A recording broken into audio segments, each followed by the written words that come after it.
This is where Matt says titties. Yeah, I wanted to say no one said titties. Oh, no.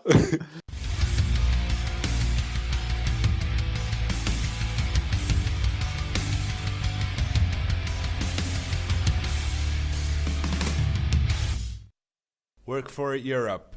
Let's go. Good evening, ladies and gentlemen. Good evening. Hello, hello. We got a replacement for Matt again this week because he's out camping, I think, in, what did he say, in France? His favorite land? France it was, yeah. His favorite land and his favorite thing to do, camping. Camping with French people. Wait. You want to say I am Matt from Temu or AliExpress? Jesus Christ. Hello, everybody. I'm Paulus from Baltic Blades, if you don't know. And I was guest on only one episode of this show, which was, I think, the second episode of it. So you can go and listen to that if you want somewhere in the beginning. backstory. Oh, yeah. You were very rough. Like, not like like from a host standpoint, but like from a podcast standpoint.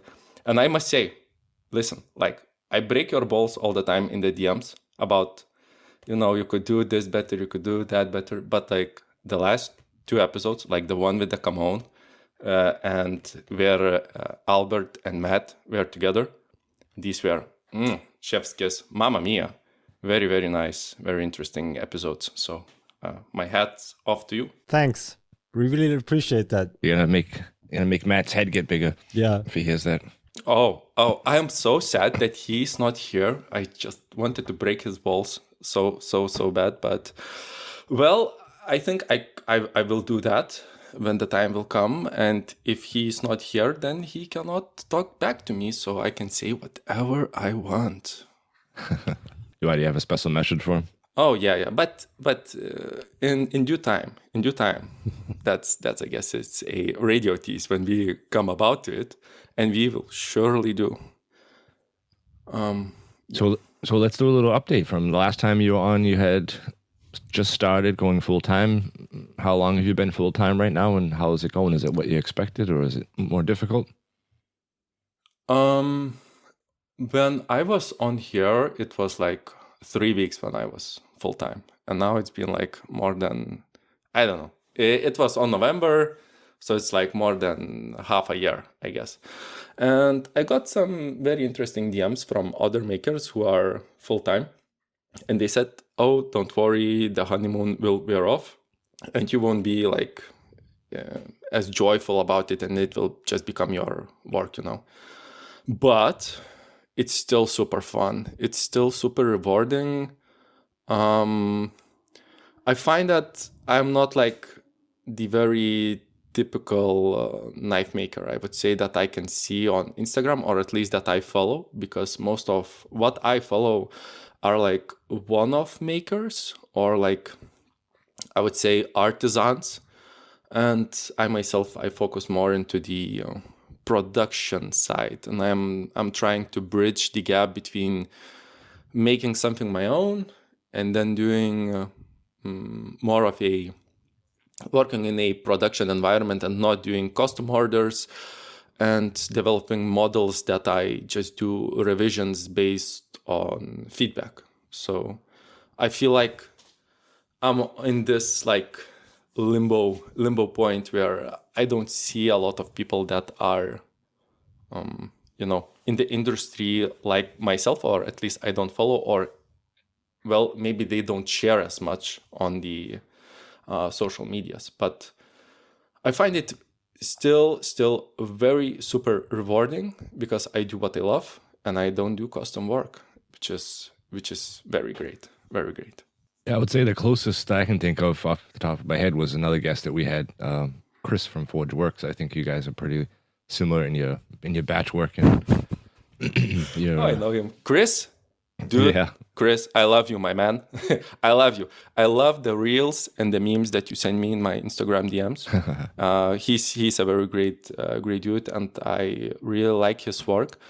And I like how even in a production setting you need to have like this signature, of a maker. You still need to make it your own, and you can clearly see it in ForgeWorks work. And I love that he's picking up YouTube. he's doing more and more YouTube, and it's very fun to see how he's developing and stepping outside of his comfort area, but still keeping that signature of ForgeWorks, which is very, very interesting.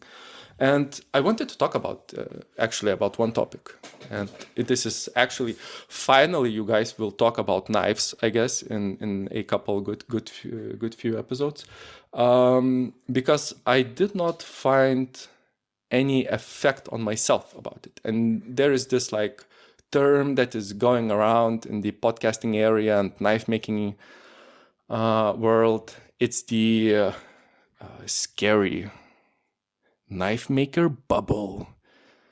What do you think about it? Do you think it's real? Do you see its effects? Do you see how it is affecting the purchase on your knives or on the materials that are purchasing other makers?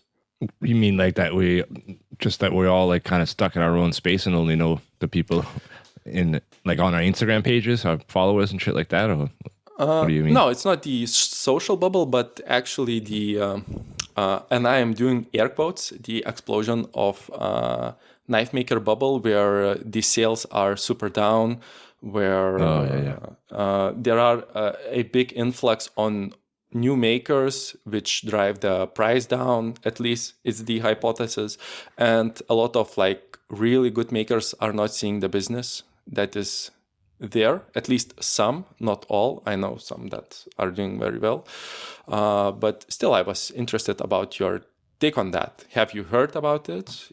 If not, maybe you have not noticed the effect of it.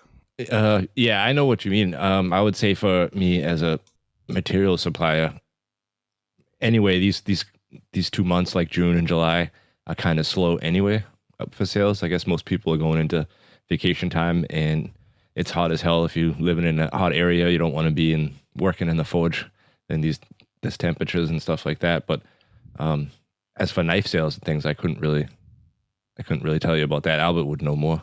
He's selling knives, so Albert. I mean, the summer months are always kind of slow, so that's the same every year.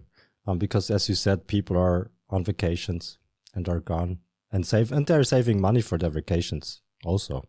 So I guess that's why they're not spending that much money on knives, but which is a good thing for me. I mean, you have to get used to it, and you must not get you got to plan worried for it ahead of time. Yeah, because Christmas is coming, And as a custom knife maker, even if you do batch work, it takes a couple of months to prepare for Christmas. So it's actually kind of good, and I enjoyed that the summer months are a bit quieter. For me, the question arose like when I read the article that Don Wen wrote, actually, because he's letting half of his staff go, which is actually one person because they are working too, just because there are way less sales. And he is talking about the knife maker bubble.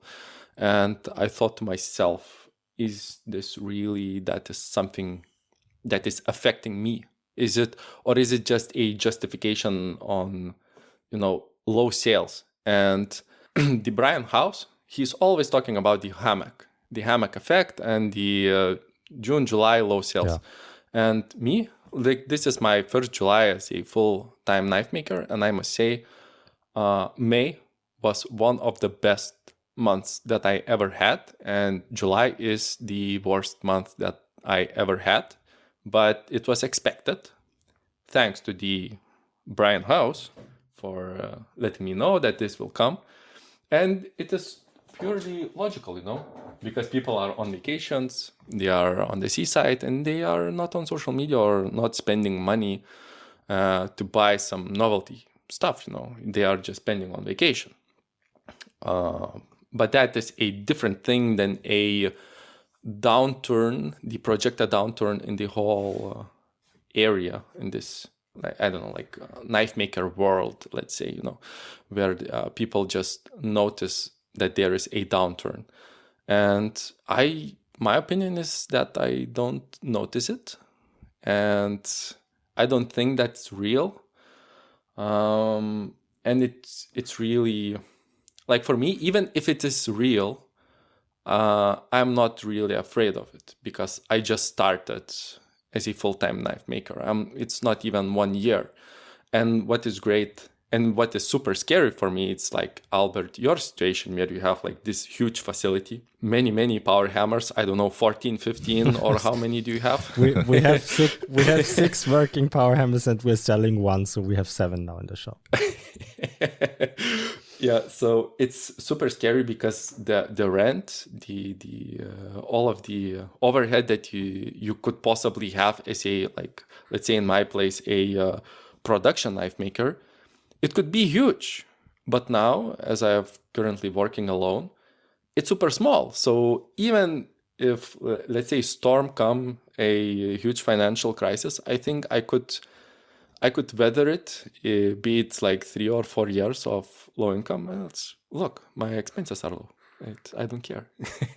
But it's really interesting also to hear, like, maybe it's a American Europe thing also, because they say that Europe is a few years behind in like economic trends behind USA.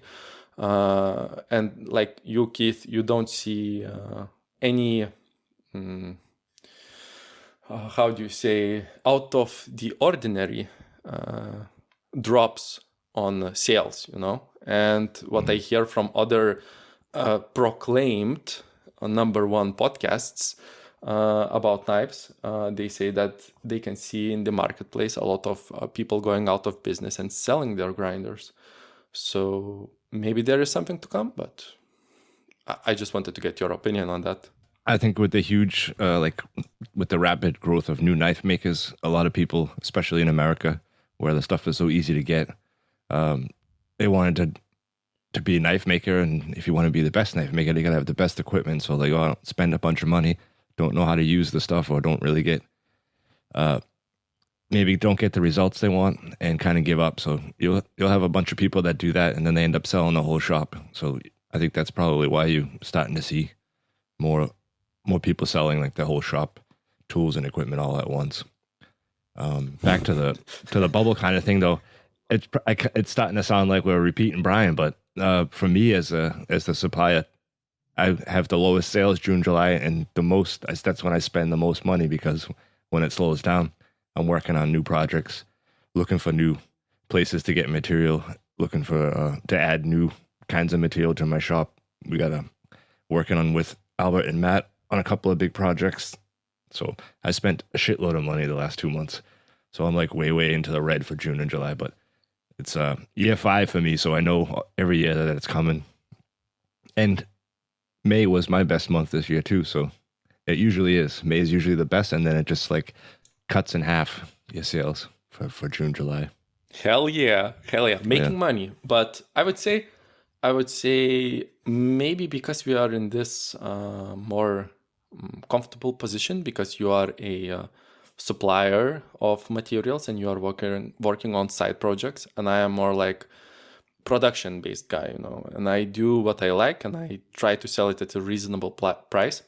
And if you are a custom maker and you rely on incoming custom orders, and if you don't have a big backlog, then the July month could start to get scarce. If you decide to close your books at the start of the year and you're like, oh, I won't take any orders, and maybe some people get cold feet, then the summer could get rough for you.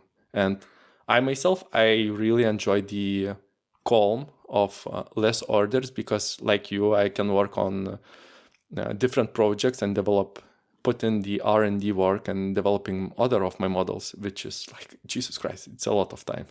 Again, only working on a sheath takes a couple of weeks at least to get the retention right, to do the kydex right, because there is a lot of bad kydex on the market, and you need to get it right. You got it right, I think. Your sheaths are getting better and better every time I see them.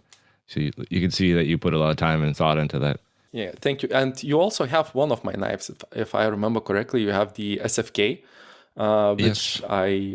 which I did with a adjustable retention for the sheath itself.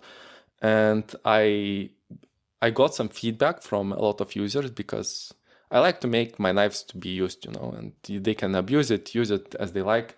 But I love to get their feedback, and I upgraded it. And actually, in the new series, which is renamed to Varnas, it's without the retention adjustment, but the retention, I don't know how to say it, like the tolerance of retention is already built into the sheet itself, which I don't see a lot of other makers do. And so how did you do that? Before you had like a piece of rubber in between the last grommet on the sheath where you had a screw in there and you could adjust it by tightening or loosening the screw, right?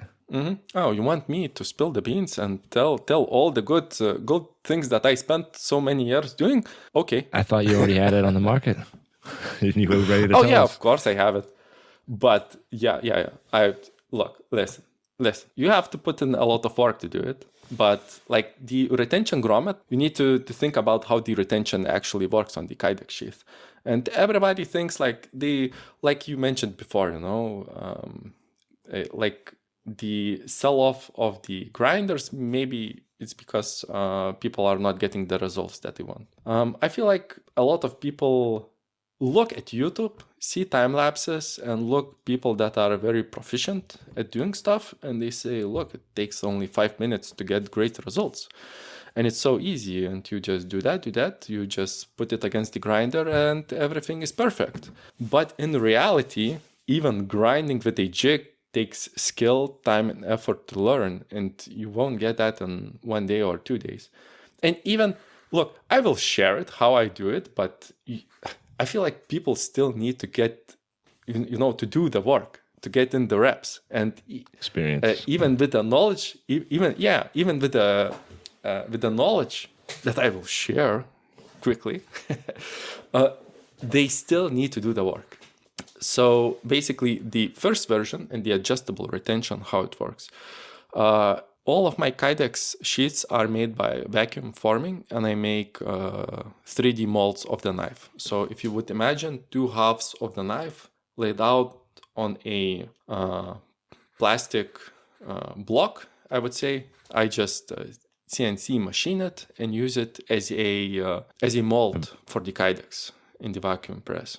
And you need to add like the retention geometry into there. And you need to know at which place behind the most probably behind the choil, behind the any change of geometry, like the handle, the very front of the handle will be the retention area.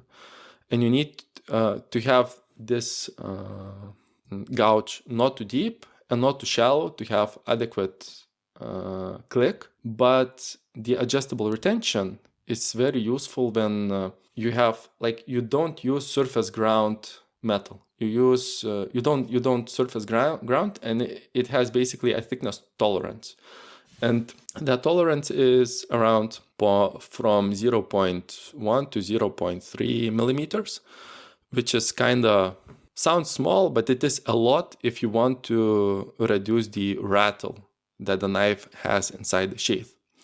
So the adjustable retention allows you to pick up the slack on there and to adjust it and make the sheath and the blade combo not rattle when they are together, and to have adjustable strength, how it is holding your knife. Basically, it gives more options for the client. But what I did, because I have a CNC and I can 3D model my handle materials and like the outlines of the knife that I have, I basically made it a little bit smaller than the smallest possible variation of the steel thickness. And it is really hard to get across audio, of course. But it's creating a sheath in some areas that are retention specific, smaller than the actual blade. So it's actually adding retention and tension on some spots that are holding the knife firmly. But this is the hard part. It needs not to be too firm, because then the knife, it is hard to get out of the sheath. It's hard to put it back again, and you don't have that satisfying click. So I spent 3, maybe 4 weeks working on that sheath design and getting it dialed. And I think I got it with my newest model, and I really like it. And the sheath needs to work across a span of multiple blade thicknesses. And again, it's just 1/10 of a millimeter, but the retention feel really differs. So there was a lot of trial and error. But basically doing molds, and if you don't have like a CNC and you cannot make these molds, there is still a way. But basically you need to make one-off knives with the handle scales that you hand adjust, and there is more R&D work, but you can also do fine adjusting, and then you just do it between two foam inserts and press like your usual Kydex. You won't get that nice definition that you get from vacuum forming, but the retention should also be there. So yeah. So you have to also mention when you're making the sheaths, you're making them for one of your production lines. So the variance in blade thickness that you're mentioning is because you're actually making the sheath not specifically to go on one knife. It can fit any of the knives from that batch, is what you're saying, right? From the blade variance. Oh, like this is this is the most important part. Yeah, look, I don't know, maybe I'm on the spectrum, but I love my things like really consistent. I want everything to be perfect, and like the sheath needs to fit perfectly on all of the knives that I make. And that is because if any of my clients loses a sheath or breaks the sheaths or I don't know, does whatever, he does not need to send me the blade back to make him another sheath. I can have just some in my inventory and send him the sheath, and it will work as expected. And in that case, I can also then create multiple sets of scales, like one person can have like beautiful, colorful scales, like, and then muted color scales. And my clients love the variety, but then I don't need to make like the sheath will fit either way. And this is the beauty of things. And I think this is really an important stepping stone looking into scaling the business, because I cannot have the hassle of sending blades back and forth, Yeah, it makes it a lot easier for the customer. And they can also change the handle scale color at some point or get a different color sheath if they want to. So people go crazy over that stuff, like customizing their knives and different colored screws and shit like that, at least for like folding knife people. That's a big thing. Yeah, and look, I make my knives to be used, and when they are used, they are most certainly abused. So something might break. That's fine. They will get dull. Look, who expects like to cut with a knife and it doesn't get dull? So stuff will break if you will abuse it, and I'm just preparing for that. For that case, for that huge headache, I will say, yeah, give me your address and I will send you a second set of scales, let's say. And that will be, it will work, and I will sleep at night very calmly. Oh, Albert's online right now looking to buy a vacuum table, I think. No. I don't build that many Kydex sheaths, and I only build them for one-offs, so I don't do batch work. Yeah. I think for like 99% of the knife makers, they're doing one-off Kydex. If they're doing Kydex, it's one-offs to match the knife they made. Oh, it's so disgusting for me. What? to build a one-off Kydex sheath. Oh, it's I'm just so against it. And look, listen. I know I'm against the odds here. I'm against one of the hosts here, but I will say it. I think production knives, at least that I make, are better than custom knives. And listen. Just because I can put up front the time of like 3 weeks working on just the sheath and still make the knife cost not as much, and I don't have to reinvent the wheel every time for every knife. That's my case. Yeah, but that's a hot take, because better here can mean different things, right? Oh yes. Of course, batch work is much more efficient. So in that case, it's better, right? Or in that sense. So you can, I was looking at your knives, and you can offer them for way less than you would have to charge if it was a one-off knife, right? Because you have your process dialed in, you're very efficient, and that keeps the cost down. So in that sense, it's better. Cutting-wise, I mean, it doesn't really matter if you do one knife or 40 knives. They all should be the same, right? So quality-wise. Look, to put a little bit of water on my hot take, I would say like better is a very abstract term. And for a client that wants a very, very specific one-off custom piece, my blades are not better. These are terrible for him because it's not something that he's expecting to pay top buck and to get his, idea across. But I feel like for bang for your buck, I feel like I'm getting there by knowing that I will offset the cost through multiple pieces, multiple tens of hundreds of pieces, and that is fine. I feel like I have a clear conscience on spending 3 weeks on making a sheath and being like happy with the end result. But in that case, that it will work as expected 99% of the time. But I have to clear things up. You're not against one of the hosts here because I do both. I do a lot of batch work. I've just built 40 steak knives for the Ritz-Carlton in Vienna. So I'm not against batch work. I actually think batch work is very beneficial because it makes you way more efficient at almost every step of the process. So don't get me wrong. I love batch work, but I also love customs. So I love to do one-offs because they can be super fancy and you can take your time when doing them. So I'm somewhere in between, right? So I love batch work and I love to do one-offs. So the best of both worlds. Could I challenge you again? Because I don't work I try to minimize batch work as much as possible. And that sounds, I guess, very contradicting itself. Yeah, I guess it does. But what yeah. But what I am trying to implement is the one-piece flow from the lean methodology, where you basically have your process dialed as close as possible. Like, to dumb it down, it's basically making something as quickly as it sells. So my knives are not finished, and they are finished at the same day, most probably when I get the order, if it is a working day, of course.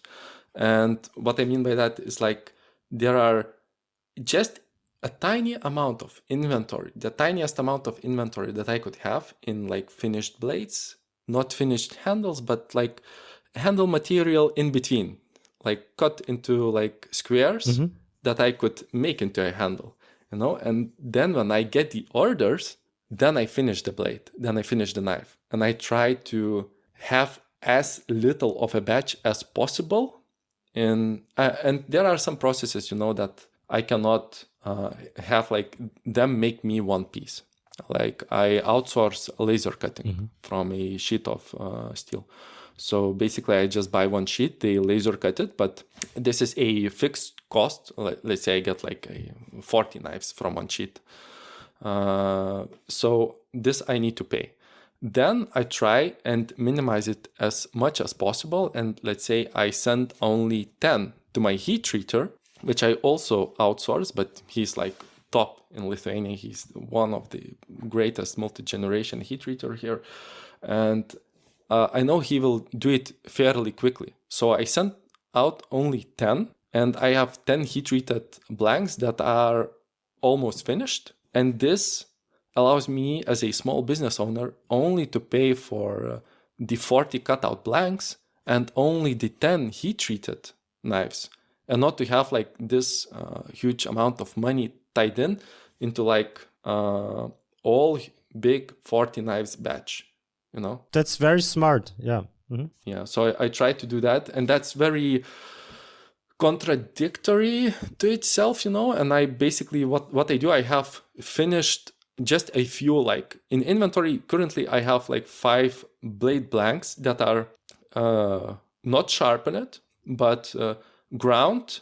The surface finish is finished and I have my logo lasered. When the order comes in, at the same day I manage to do the sheath which is like super quick process currently. It's like under 10 or 20 minutes with the belt loop, with engraving, with fit and finish and everything. And then I make the handle scale, because I have the most probably the material in stock that is ordered. So this allows me to have like a huge plethora of handle materials to offer to my clients. And I don't have to make them up front. I just can have like ironwood blocks, Karelian birch blocks, and all sorts of micarta. And when the order comes in, I create make the CNC, make it and polish the handle material, and then I sharpen it. And I leave sharpening to the very end just because I found out if I pre-sharpen those, I still go back and I double and triple check if it is sharp. And there is this principle, which is called Ohio, only handle once. So basically I was handling the same part for the same process multiple times, which is basically a waste. It's just a waste of time. And if I sharpen it at the very end, I just check it on the IKEA catalog. If it is perfect, it is perfect, and it assembles and goes for the order, which allows me to save on money in liquidity and on my time. So I don't have to upfront machine and grind 40 blades and just to have 14 stock, which is hard work, and I hate hard work. I want it to be easy peasy. Yeah, but now we're talking terminology, whether or not your process is batch work. I mean, I would still call that batch work, because as soon as you have like 10 blanks, as soon as you have 10 blanks ready and it takes you one day to finish like 2 or 3 blades, then it's batch work. It's just a different order of operations then, right? But I would still call it batch work. But it doesn't really matter how we call it, but I know what you mean, and it's very efficient and it's very cost effective. So I like it a lot. Yeah. That makes it easier when you get an employee maybe down the line too, because you have a nice easy day's work for an employee when he comes in. You know, okay, this guy can work on these 10 blanks, get them cut out, shape, put them in the bin, move on to the next step. You're doing batch work, but you're doing it in different order than Keith, start to finich. Keith, you are speaking my language. You motherfucker. Yeah. You are speaking my language. Look, listen. For every operation that I do, be it like profiling, surface finish, grinding, sharpening, or whatever, I write SOPs, standard operating procedures, which is basically a very short bullet point documentation on what belts to use, at what speeds to get what finish, and very basic instructions. And when I mentioned it that I have knives in stock, there are different blades at different stages, let's say. I have Varna's blades pre-heat treat, post-heat treat, and then finished. So it's basically 3 stages that they could be in.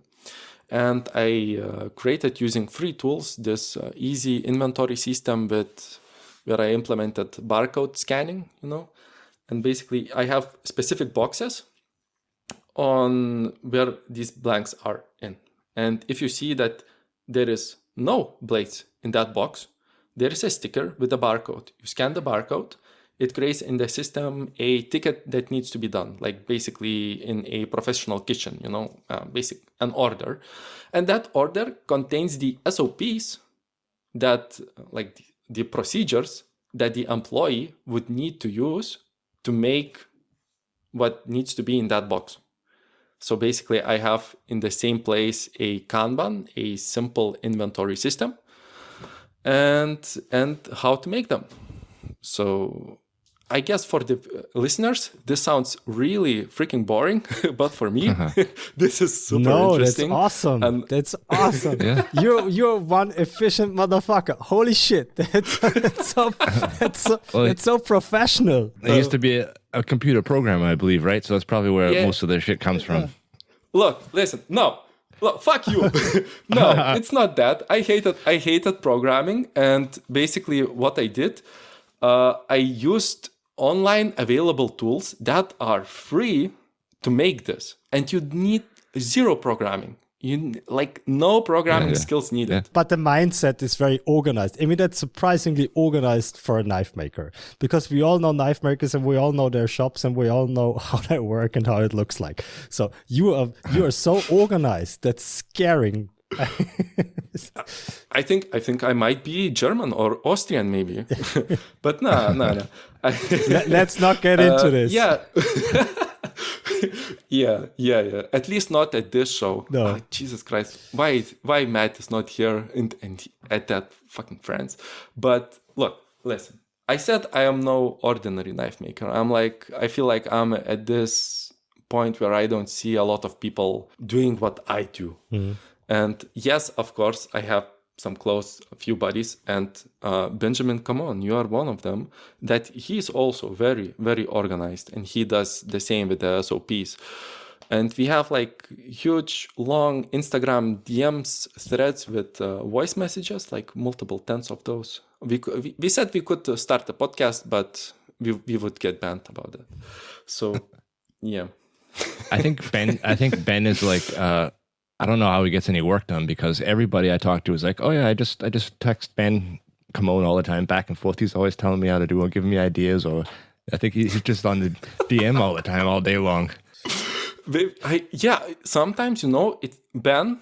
This is a call out for you. I feels like you are chatting too much. You release beautiful knives every other month, I guess, or every month, but you are working very efficiently.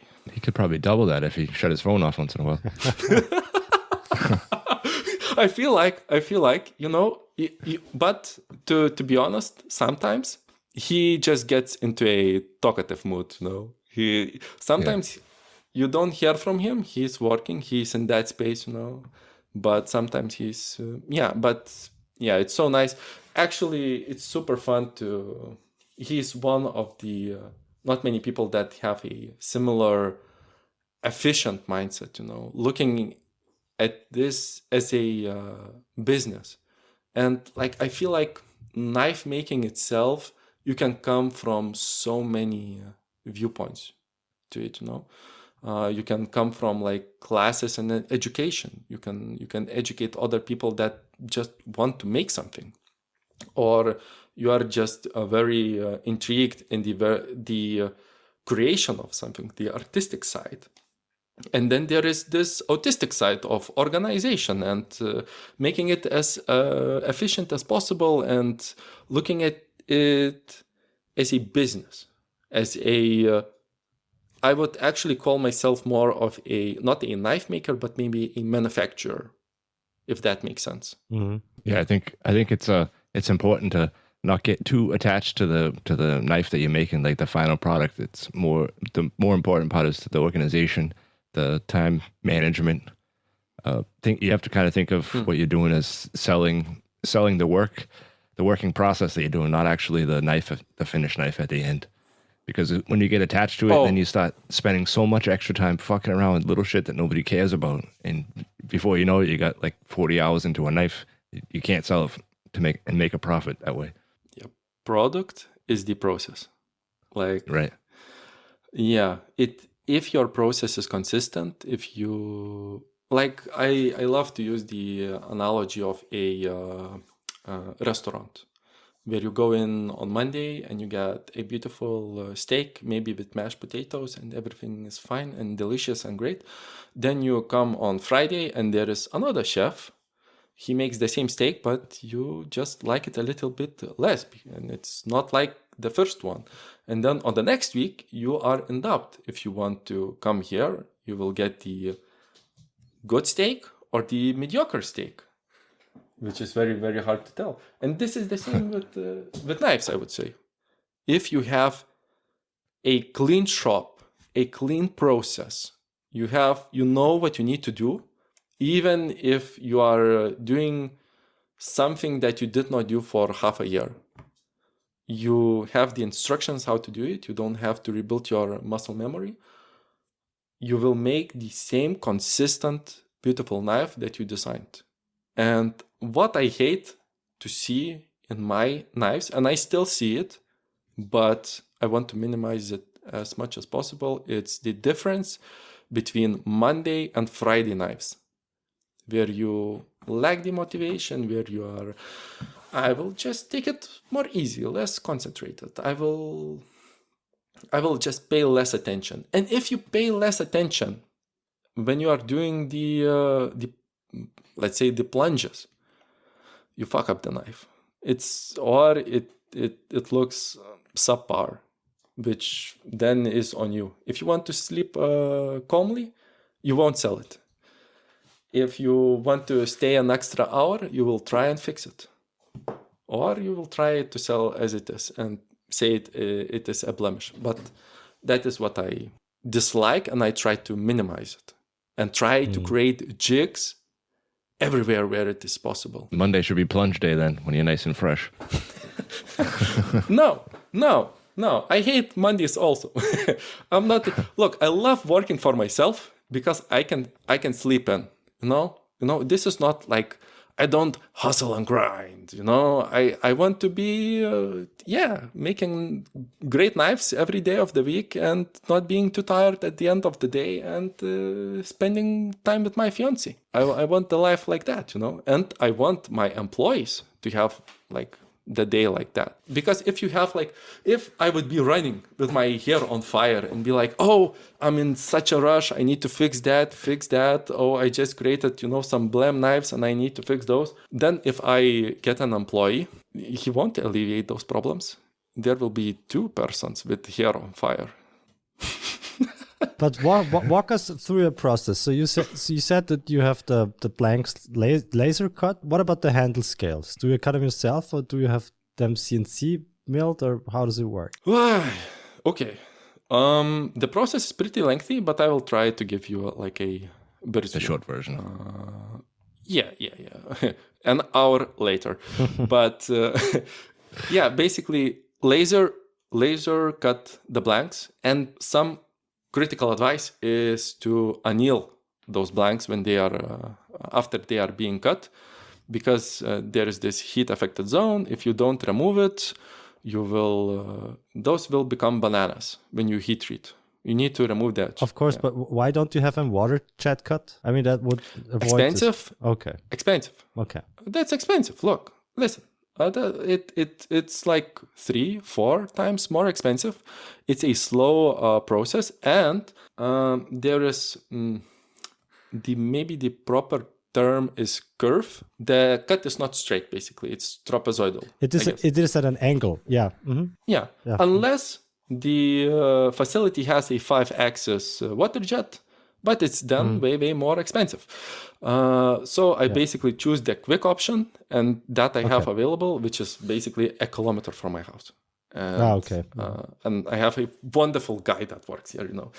So basically he does that, you anneal those, and this is the critical part. I machine with my small, tiny CNC the perimeter, the profile on my blades. Because it's a flimsy CNC, the finish on the perimeter is terrible, but the benefit is that it is accurate. And I mean accurate to a tenth of a millimeter, which is enough for me. I can then go and hand clean up this imperfection, but I will still have this consistent profile of a blade. And the handle scales, basically all of them are CNC machined and hand finished. So I just programmed them to the perimeter of the tang of the blade, the profile, which is already a known datum because it's CNC machined. And this allows me to create very identically shaped knives. And the only thing that I do fully by hand from start to finish is the bevel grinding. But I cannot sleep at night without trying to think of a way to make it way more easy. Even like using jigs, but making it more constrained and more easy. Are you using a jig for your angle grinding, or do you do it freehand? Oh, no. Of course, a jig. A jig. Yeah, because I feel like the 1-2-3 block jig, that's the way you do it, right?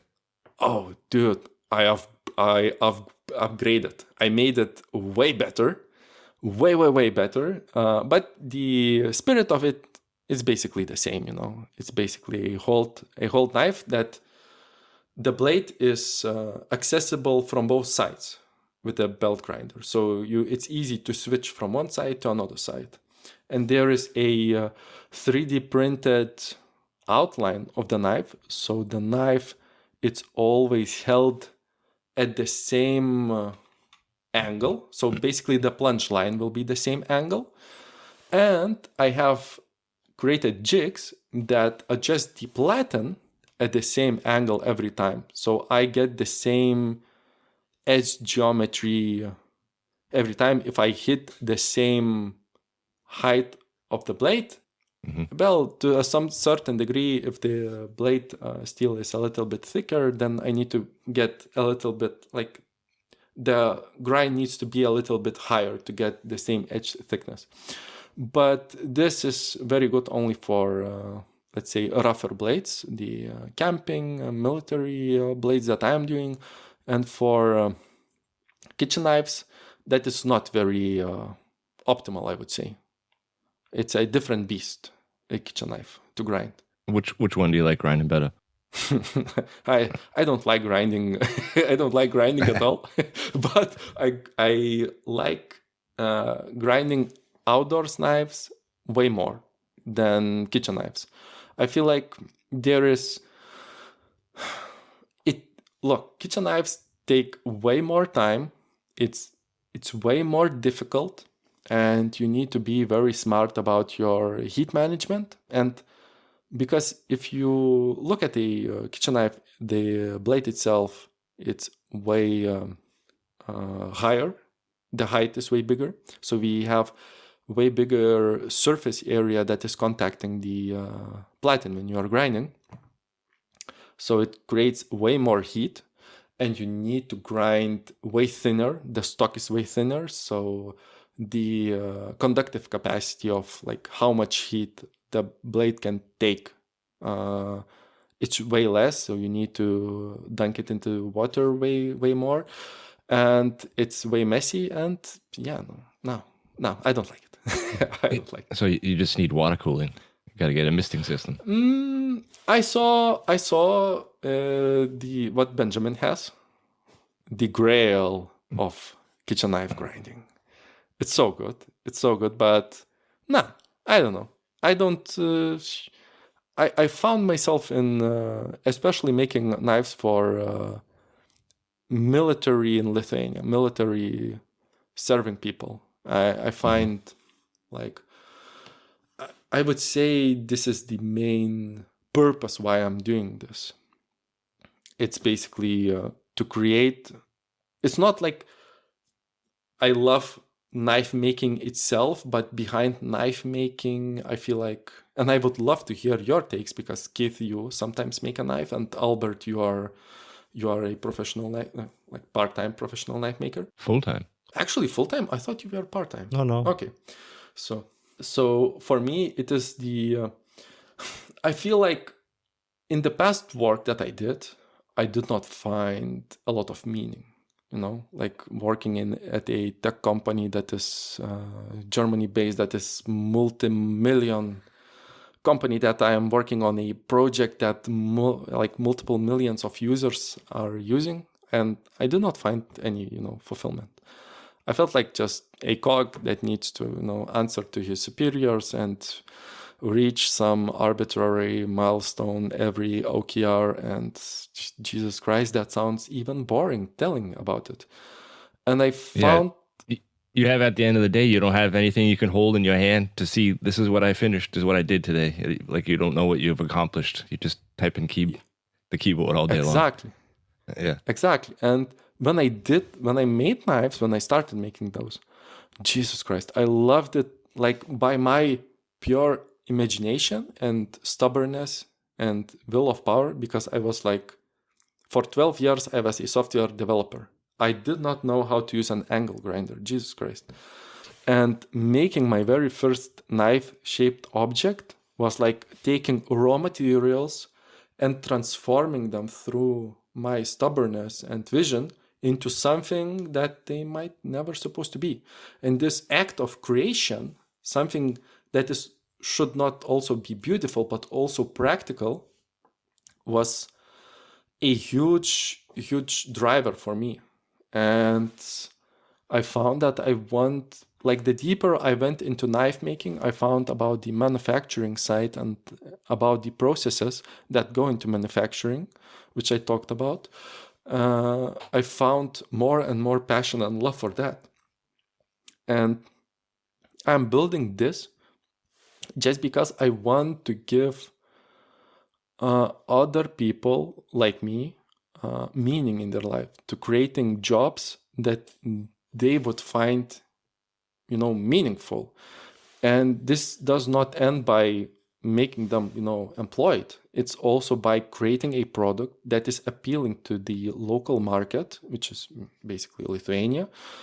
And by Lithuanians buying my knives, what they are doing is basically how I see it, and I know it sounds very idealistic, but they are transforming the country itself, because they are buying a locally made product where most of the cost of the created knife goes to the salaries of my employees that would come. Currently it's me, and by developing my business. And one employment spot in a business does not mean it ends there, because one employed person is most probably, but not always, is a family. It's maybe a wife or a husband and children. And children are spots in the school. And spots in the school, what they mean? They mean more employment for the teachers and more for the other supporting facilities like firefighters or medicine or whatever. And you can see like this huge circle of meaning by the client buying the knife. He's not only buying the knife, he's also transforming the country itself. And he's also enabling me to go through my vision of bringing meaning also to my clients and to my possible employees. And I feel like not the actual knife making, but this vision is where I find my purpose as a maker. And I try to bring that message into, let's say, marketing that I do. Marketing sounds like a very dirty, nasty term, but I bring it in the purest idealistic form, for everybody to see. So I wonder, what do you like from the meaning standpoint? What do you get from making stuff and knife making, maybe in general? Keith, do you want to start?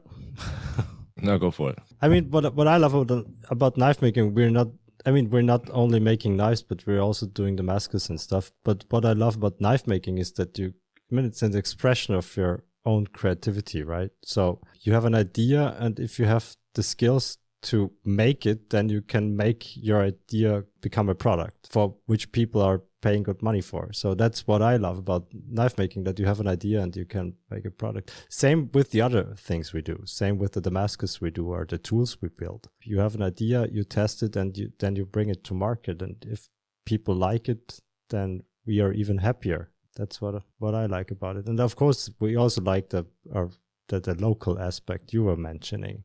We are buying our coffee locally. We're buying our milk locally because we want to support the people around us.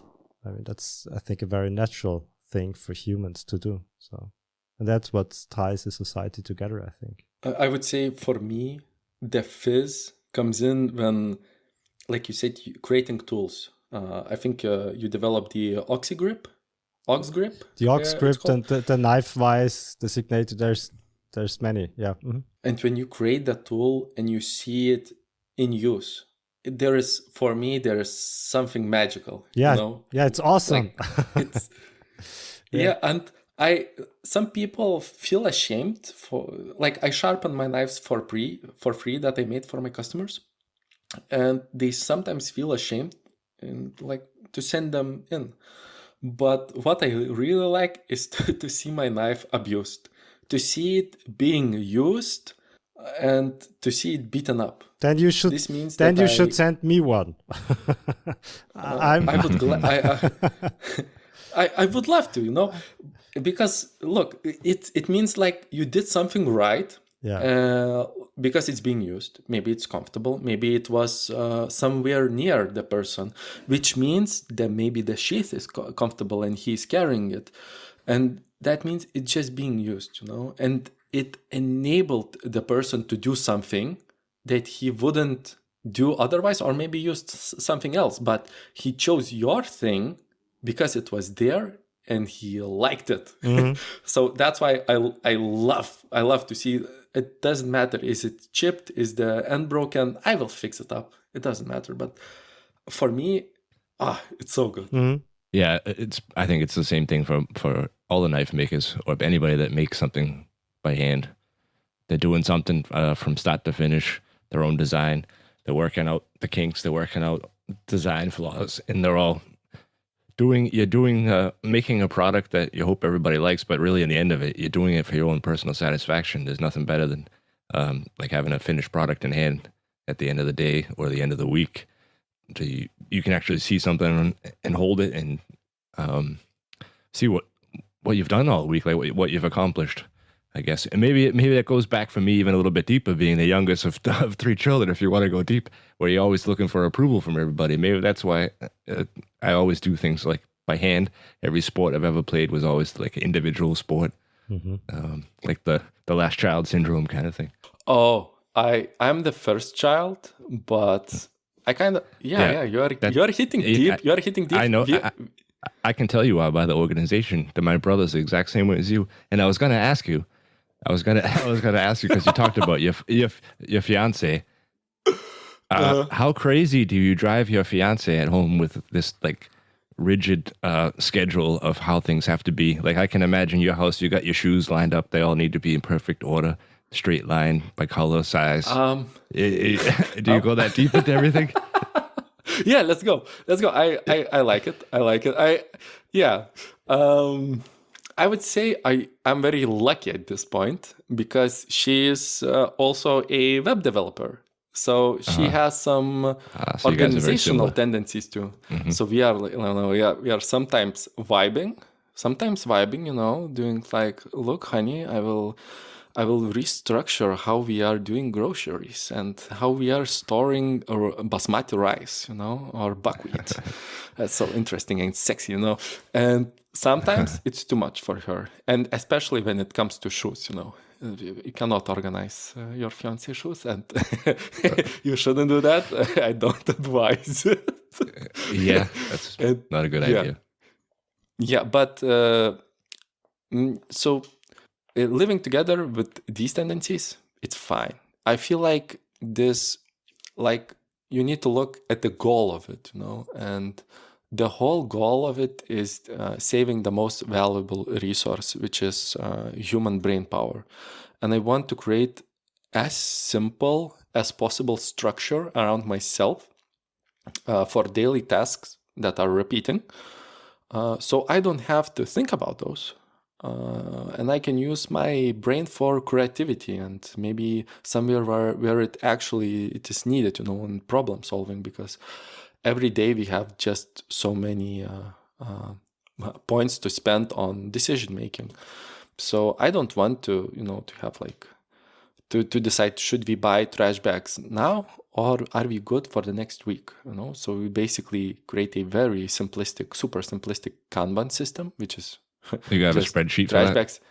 No, you don't need to have that. You just can have a box with the trash bags, and then you mark down when you are to the last one. You should buy maybe more. So you basically the simple thing is to have 1+ of cheap things. So if you have 2 packets of coffee and you run through one this week, you don't run empty, but you start the last one, so you have time to buy another one. So you input into the Google Keep, where you go to the store and you look at it and, I need to buy this, and that. You just input it then, and you buy it, and you never run out of coffee. So you don't need to spreadsheet, but you need sometimes to double up on things. But you are never groggy at a Sunday morning when you don't have any coffee. And I wanted to say, like, for myself, like, I feel like a lot of resonance. Even I'm like the first child, but I feel like I want to do the things my way and the hard way, and like, to prove myself that I can do it. But to whom? I don't know. Maybe seeking parents' approval still. Maybe it never goes away, And I feel I do a lot of things out of spite.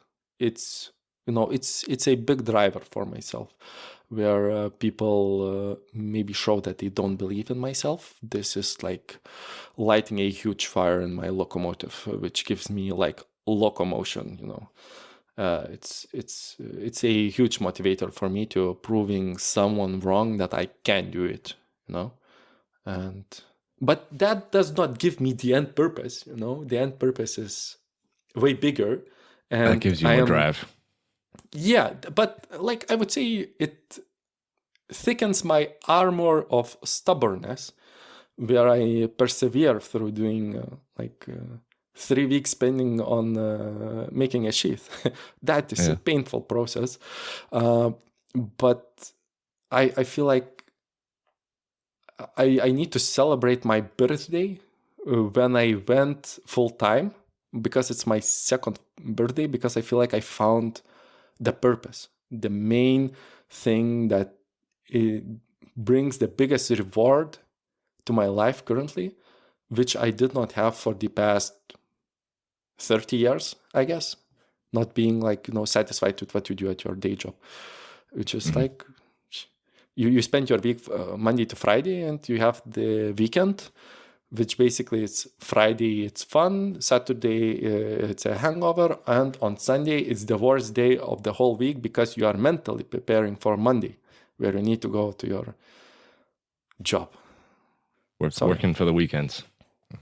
Yeah, and the weekends are for nothing, But Jesus Christ, this is got sad pretty quickly, I just wanted to speak about, purpose and where do you find those. So, yeah.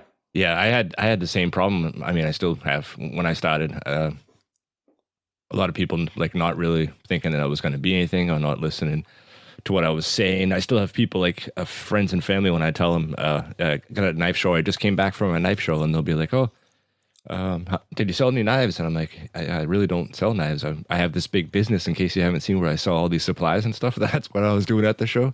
And like a couple of months later, go to another show, and it's the same question again. I'm like, "Hello, do you even know who I am?" They don't even know what you're doing. Oh, look! Oh, wow! Look, you are hitting deep. I know you got are the hitting same deep. thing. Fuck, I love it. I love this. I love the turn this podcast is taking. Look, listen. I feel like the biggest truth that I heard is entrepreneurship. It's very lonely. And not because like you cannot find camaraderie, you cannot find like me and you currently speaking about business, but because you are making all of the hard decisions alone. Right, just because you are carrying the responsibility for it, and it is your business on the line, and you need to take them, and nobody else can take these. Should I upskill? Should I downskill? Should I hire someone? Should I place this huge order for the material? Nobody else can take that. And the lonely part comes in where you make those hard decisions, and let's say they turn out great. You made a great choice, great decision. And when you try to share those with other people, they just don't get it. They don't understand the actual struggle of it. But what they do is, at the end, they celebrate the acknowledged success that by their terms, oh, how many knives did you sell? Okay, that's great. That's great. You bought a new car from the money. Yeah. That's great, but they don't know, like, oh, look, I made this huge order from like this and that supplier of micarta, and it actually panned out great. I saved so much money, and my cart is great, and everybody of my clients are loving it. And the result is I am making just a little bit more of every and each knife. The process is better, and my clients are happier. And this is not grand. This is the small stuff, but for me as a business maker, this is what makes me like so excited, so happy, so joyous. Yeah, but it's like you said, it's a lonely happiness. You did something, you accomplished something, and nobody else understands at all what that means. So like sometimes even just talking with my wife, I'm sure she gets sick of me talking about business shit. But you do something like, and you in your mind, you're like, oh, I finally did it, I accomplished it. Hey, and you talk to your wife, and it's like 30 seconds of, oh, that's nice, or whatever, and then you're like, So you got nobody to celebrate your accomplishments with, really. I mean, and this is the true loneliness, because you imagine loneliness in a place of you are feeling bad and you cannot share this badness, this sadness, but actually it's the share of happiness also. You cannot share this happiness just because they don't understand.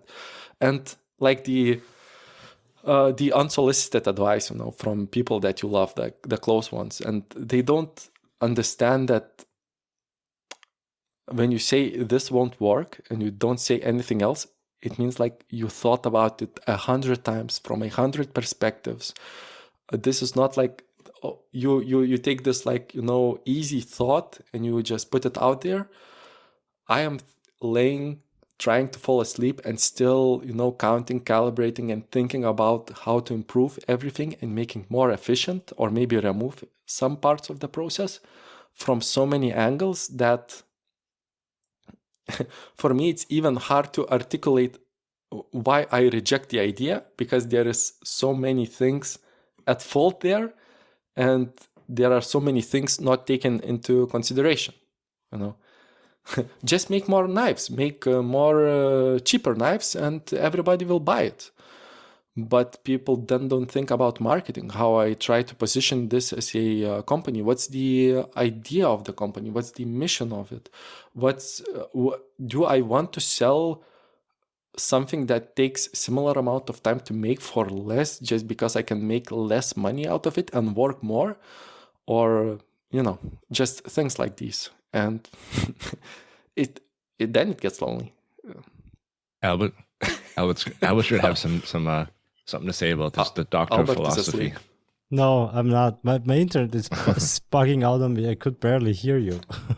Oh, it's so sad. It's so sad. I was talking about Nietzsche. but Albert's not alone though. I mean, you're alone during the day, Albert, I think, right? And because Andy has his day job, and then pretty much after 5 o'clock, you guys are together every day, right? Yeah, we are. But whoa. Wait. Explain me this. He is full-time, but he has a day job. No, Andy. I'm Albert. Oh, fucking hell. Look, listen. Shut up. I have a note here. Fucking Matt. I have a note here. Don't call him Andy. Don't call him Andy. Look, I was so fucking mad at Matt for calling you Andy because you were new here, and he was like fucking bullying you and saying, oh, Andy this, Andy that. And I'm like, no, he's Albert. Yeah. But through time, it kind of stuck to me. And now I'm feeling mad I at keep myself. saying Andy all the time. It happened to Keith as well, yeah. I'm so sorry, and fuck you, Matt. I mean, Andy went full-time like a week ago. So now we're both full-time. I didn't know that. Now everyone does.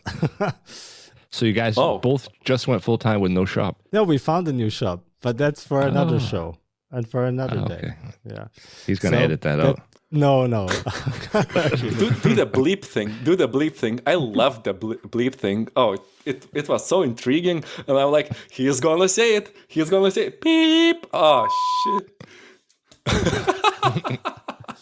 That's a perfect timing. I mean, for Andy to go full-time, because now we need definitely. Now we need every hour of work we can put into the new shop. Albert, maybe you could explain like how is the business working? Are you like the both owners, or are you, I don't know, he's your employee? No, we're both owners of it's called Salzburger Messerschmiede, so Salzburg bladesmith shop, blade forge. So we both own half of the company, And we do, I mean, you probably know what we do. We do Damascus steel. We do Damascus forging classes, knife making classes, and of course knives and stuff. Tools, yeah. Yeah, but I'm like, look, I know. You stabilize a lot of walnut. No, don't need to pitch your own company at your own podcast. But what I am interested to hear is like how are the business decisions are made on, like you are doing classes. I heard. How do you plan those classes? And maybe Andy's taking some responsibility. Maybe you are taking some responsibility. Yeah, exactly. You need to, yeah. And how does that work into like how Salzburg Messerschmitter will grow bigger in time? And you need to have like this grandiose vision, how to grow this business and what directions to take it. How do you plan it? How do you execute on that idea? We don't really plan it much, to be honest.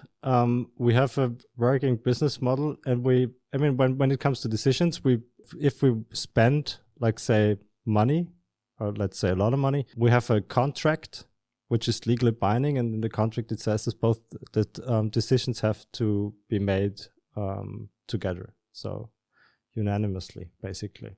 So if we spend money like on a rolling mill, which costs like $8,000 or something, we both have to agree to that.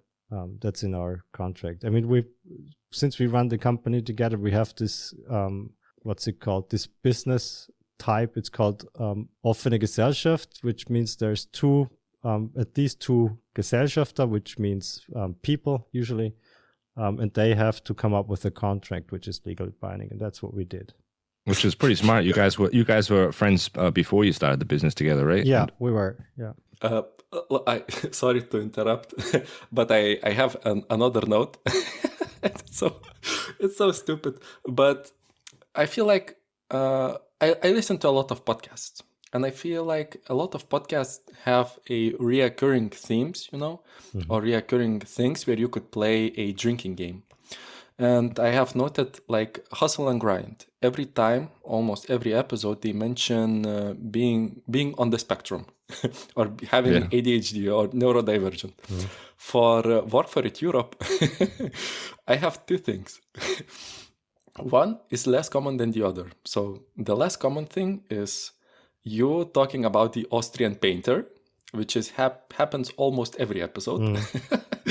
And the second one is Albert saying something in Austrian or German just because he doesn't know the English word or equivalent. Yeah. And I feel like I would get drunk, And not the last episode with Come On, but the second to last episode with Come On, there was huge amount of these. Oh, weißt du about das? Und was du about das? And it was so funny. Ich weiß nur ein klein bisschen auf Deutsch, so just a little bit of German and some words are familiar, but it's for me now it's a game while I listen to the podcast and this podcast. So you're drinking every Tuesday morning. Now you had like 2 shots already. Yeah. And look, I drink only when I drive to work. So yeah. I feel like this adds a lot of personality to this podcast. And I feel like I was pretty mad sometimes at the DMs. Look, I come clean. At 1 hour, 20 minutes mark, I come clean. Yes, I was pretty douchey sometimes at the DMs of the podcast, especially to Matt, but it was well-deserved in Matt's case. But I'm very happy to see, like, I listened to your episode on the last November with me, and Jesus Christ, it changed a lot. Like, the dynamic and the episodes, like, without guests, like Albert and Matt alone, was like just a very fine, interesting conversation. Like, I don't know what it was so interesting about, but it was just so genuine, so great. And I really loved listening to it. So not being too negative, I just want to give you on the air, like, props. You came a long way, and it's becoming a very good podcast. Thank you. We really appreciate that. Yeah. Oh, and also, Albert, the intros with the snippets.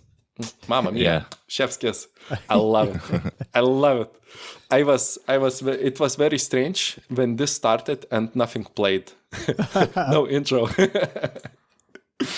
So yeah, at least for me, not the listeners. But there will be one. Trust me. I will make yeah. an intro for this one. Yeah. I can't wait. I can't wait. And it's like really, I feel like you are really all coming into something special, you know. I feel like a Hustle and Grind podcast really found itself not being, it's so hard, I feel like, for podcast not to stick to the same formula. And I feel like Hustle and Grind has done a great job on taking the guest formula and making it chill and different every time. And, you know, being a little bit Joe Rogan-y with the chill talk about just life and stuff. And not being the same like, oh, what you did at the shop? Oh, I was grinding. Oh, and what you did at the shop? Oh, I was bedding tanks. So interesting. So I don't know. It's sometimes get mundane. So and you found a way to take the basic formula and mix it up. So yeah, that's enough of compliment. I think when you first start, you kind of write out like a rough draft of how you think the episode is going to go. And you can kind of tell that when people are sticking to like a script and trying to just follow some guideline. And when it's more organic, it definitely is easier to listen to and a lot more fun. This really reminds me when I was way younger and I was watching House, the series about the doctor. Yeah. And when they get with a diagnosis, I just move the mouse and see where the time is at. It's at the middle of the episode. It's not it. It's 3/4. It's closer to it, but not it. It's almost the end. Yep, it's it. So, and it's almost every episode like that. And when you can predict it, it starts to get less interesting, you know, taking questions from the listeners and doing some other rubrics. It's just, you know what to expect. And like the last 2 episodes, not counting the one that was this week, Keith, sorry, were really out of the box. So interesting. And when you came back, they started playing by the rules. They are afraid of you, I feel like. No. They're like, no mentions of philosophy, no mentions of the forbidden books, no mentions of anything, you know? And like, yeah. No, I think they both shut their brains off. They thought Keith's coming back. He's gonna have like these great stories about the U.S. and I didn't have anything really interesting that I did. So exactly, that's what we were hoping for. Yeah, I was so disappointed. Yeah. I was so disappointed. I was expecting maybe something, you know, out of the ordinary happened. He went to the USA, you know, Trump was shot and Keith was at the USA. Jesus Christ, is it some conspiracy? And then, I don't know, we were at Boston and then we drove there and I picked up my hammer from last November that I ordered and I'm back. And they are like, okay, carry this, Keith. Carry it. And it was only like at the 3-minute mark. Yeah. From recording. Yeah. Oh yeah. Yeah. But you know, it's again, I will throw rocks at my garden. It's so easy to throw rocks and evil DMs at you. Like, you know, I listen to you guys and I feel like I'm in this circle and I'm like, I'm hearing this conversation, but not participating in it. But I feel like I'm participating in it. Maybe I'm talking with my radio or whatever. And no, the feedback it's so is easy good. to say, it's so easy to say, no, change this, change that. And at your place, I would do this. But the actual hard work for you is like, you know, to come every week, to sit at this place, at your beautiful office that I'm here because they are invited me into their podcasting office. And, you know, and do this every week to come up with interesting topics for us, douchey makers to hear. And this really takes grit, and to come up every week with something interesting, it's pretty hard, but people should come on you easy, you know, because they are just armchair podcasters. Yeah, armchair quarterbacks. Hey, the feedback is good. We enjoy any kind of feedback. We don't really get a whole lot of it. You did a lot in the beginning, and then maybe maybe you thought you were being too hard and stopped. I haven't heard from you in a while. I will give you one. Look, wait, listen. You got the tickle. Now you will get the slap because Matt is not here, and I will say, look, listen, Matt. No, not Matt. Look, listen, Keith. First, Keith. Yeah. The Pelican Paste ad is fucking terrible. I'm on with awesome. Matt. It's it's terrible. It's terrible. Look, listen, but I'm not with Matt anymore. The worst thing than the Pelican Paste ad is Matt bitching about it. I cringe every time. It's so terrible that he is bitching about it. So, look, let's do some podcast therapy, and I am as your therapist. I will give you some homework. And Matt, because you are not here, you cannot say no. Matt will do a voiced version of that ad, which will sound awesome, and he won't bitch about it that it is terrible. No, I already had an idea. Wanted to mention it on the podcast this week. We are looking for listeners maybe to do a read or a podcast advertisement for Pelican Paste if you've used it before, and somebody wants to record it. I think we can find maybe something to give away, maybe like a bar of Damascus steel or something from Ox Tools from Albert. Sure. Got a whole bunch of them in stock. If somebody wants to try and do an ad read for us, they can do a recording and send it to our Instagram page or to the Patreon. Oh, Jesus Christ. Oh, wait. We'll Pelican collect some and Paste. maybe do a giveaway.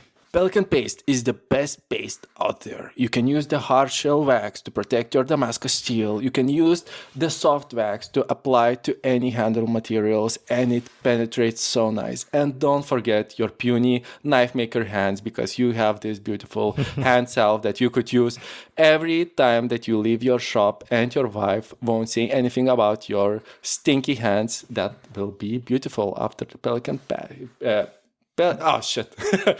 Well, I won't get my Damascus bars, but at least I tried. There you go. So there's the benchmark. You guys just got to do better than that if you want a shot at winning a bar That's of easy. That's Ox easy. Tools Damascus. So one more thing. Let's not forget the Yeah. patrons this week. We're going to do the patrons, but we need to tell our listeners about Albert. You have some great accomplishment this week. Do you know what I'm talking about? No. You were on TV. This one. I thought you were talking about the shop. Okay. No. We're not talking about that. Yeah. So what happened? Tell us all about it. We were on TV, an Austrian TV channel, which is actually quite famous and well known for this kind of stuff. Yeah. Now, there's another opportunity for a shot, Mr. Baltic Blades, because the TV channel is called Servus TV. German. Ich weiß nur Super RTL und RTL 2. Okay, no, it's an Austrian channel, and they do a lot of documentaries about different kinds of crafts and craftsmanship. And they were at our old shop like 4 months ago or something, or 3 months ago, and they did like a 5 minutes documentary on the Salzburger Messerschmiede. And the feedback I got was pretty nice, because people kept texting me on WhatsApp. I didn't tell anyone. I mean, I posted it on Instagram, I think yesterday or the day before yesterday. But all the feedback I got on WhatsApp was from non-Instagram people. So they somehow saw it, maybe by coincidence, maybe someone told them. It was pretty nice. And also the video was pretty nice, I think. And how was the experience being on TV? Because for horrible. myself, I had a few journalists at my place, and they are doing just written pieces, and I was shitting bricks, I was so scared, and I was like preparing the whole week to, maybe show something or whatever. And for you, a whole TV bunch is coming in there, filming at your workshop. Yeah, I didn't prepare anything. Because That's normal though for Albert. I didn't think that I had to. But they should. I mean, it was super professional. Servus TV is owned by Red Bull, like the company that makes this energy drink, and they have shitloads of money. And it was a team of 3, like a director, a camera guy, and a sound guy, and it was super professional. I've never seen anything like that, because he told us what to do and where we should stand, and it was very intense, to be honest. The filming, it took like 5 hours or something, and he was asking very critical questions because he wanted to get interesting answers. So Yeah. What he asked was, why would anyone buy such a shitty old machine? And then you guys kicked him out. Yeah, talking about our 100 kilo Bechet power hammer. Get the fuck out of here. Yeah. Why would anyone buy such a dirty old shitty machine that breaks all the time and whatever?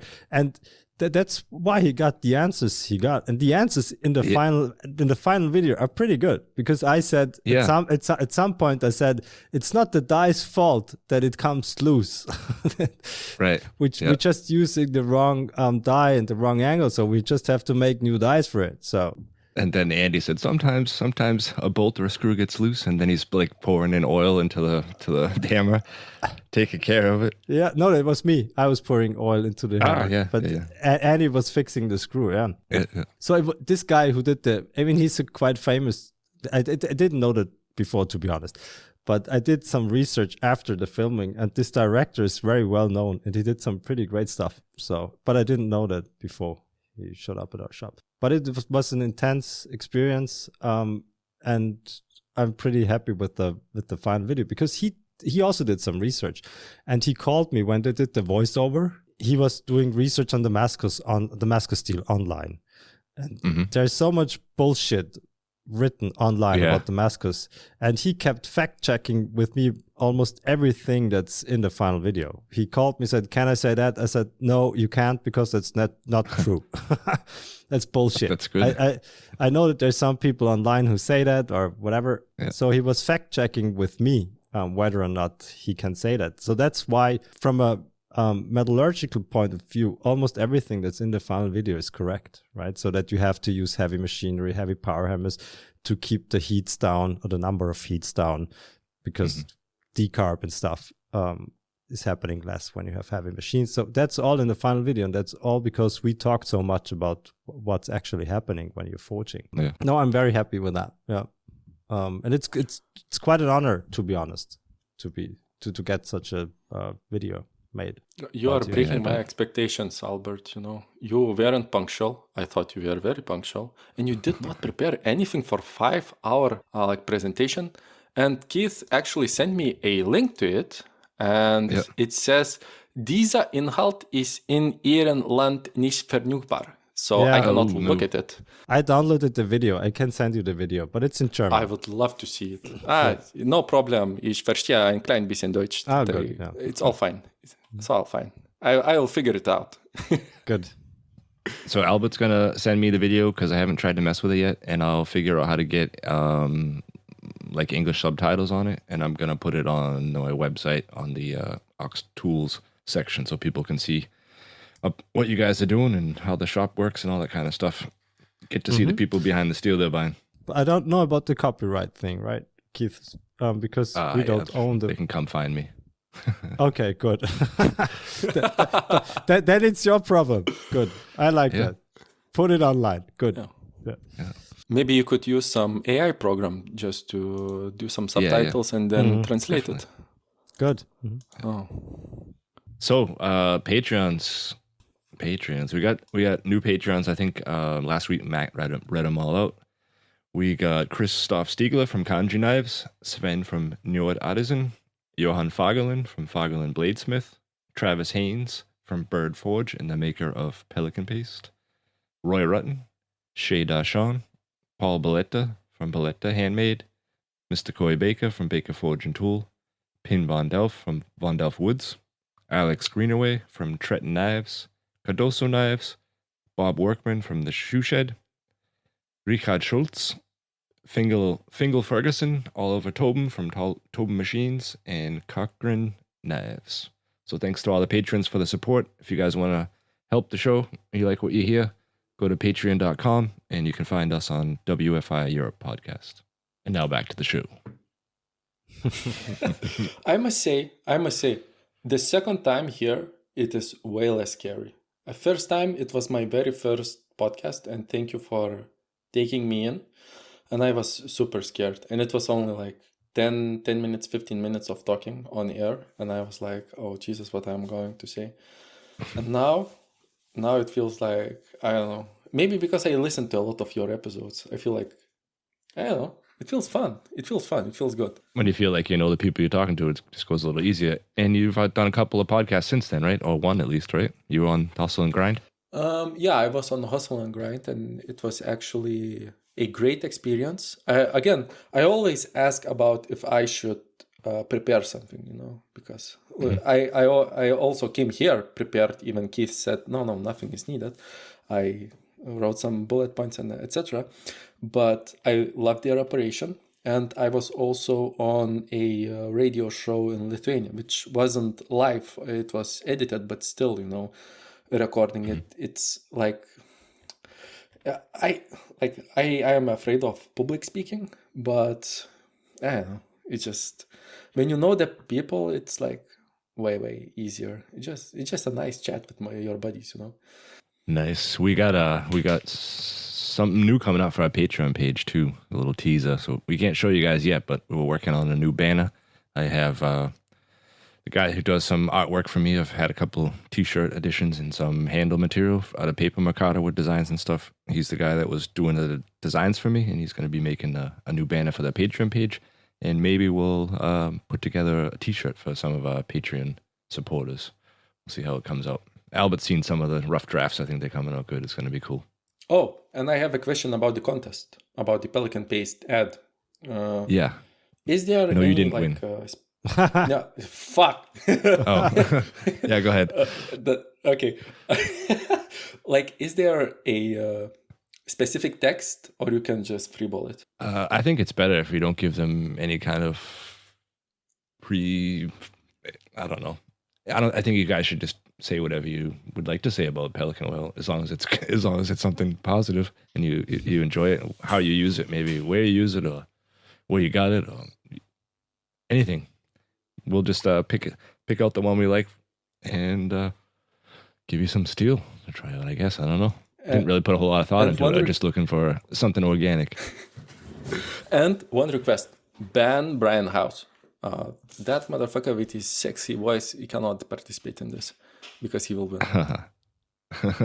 Yeah, he's got a good radio voice. Matt's got a good radio voice too.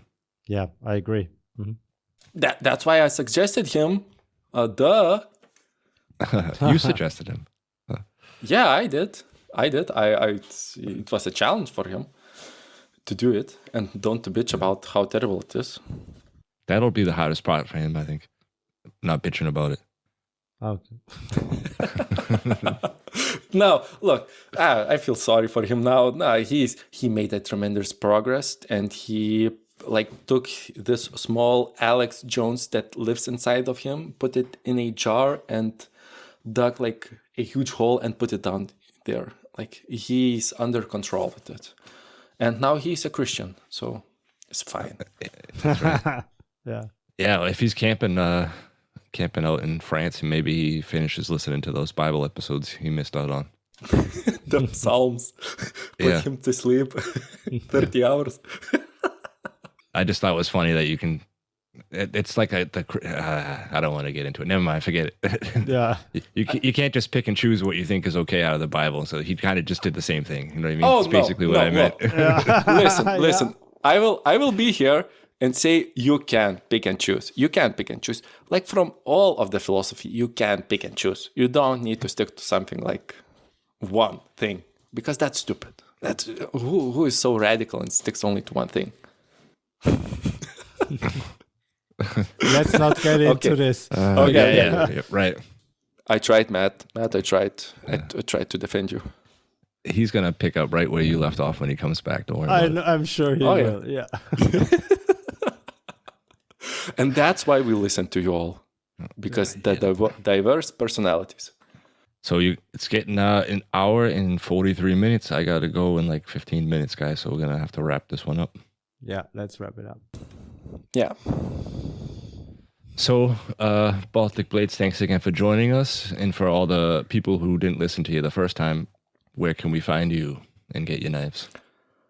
Oh, balticblades.com. There you can find my webpage, and also you can find me on almost all of the social medias. Baltic Blades on Facebook, Baltic Blades on Instagram, and Baltic Blades on TikTok. Yes, I do TikTok, and TikTok is a very nice platform if you want to get reach, but you need to do that in your own language.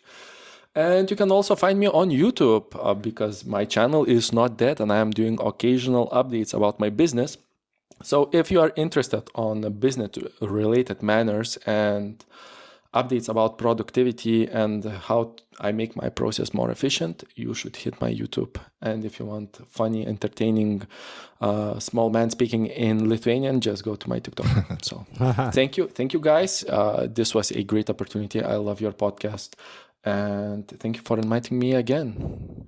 Thanks. Anytime. We'll definitely have you back. Sure. All right, guys. We will talk to you all again next week. Bye Bye bye. for now. Bye-bye. Iki visi. Tschüss. Bye-bye.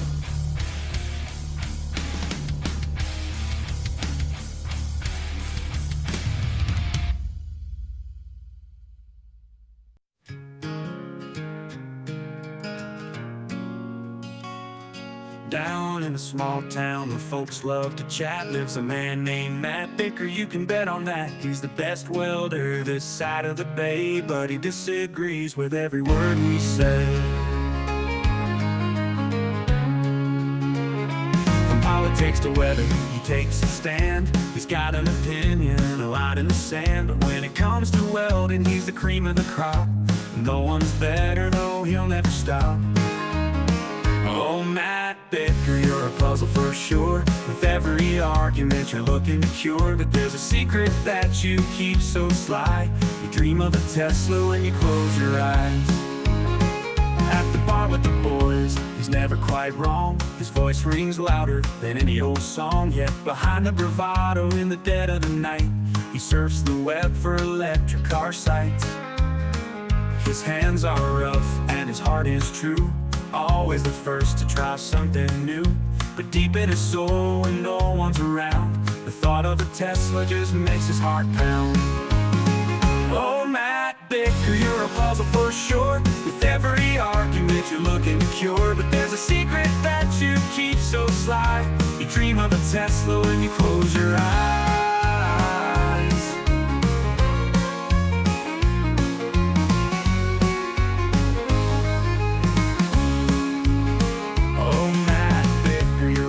For sure, with every argument you're looking to cure, but there's a secret that you keep so sly. You dream of a Tesla when you close your eyes.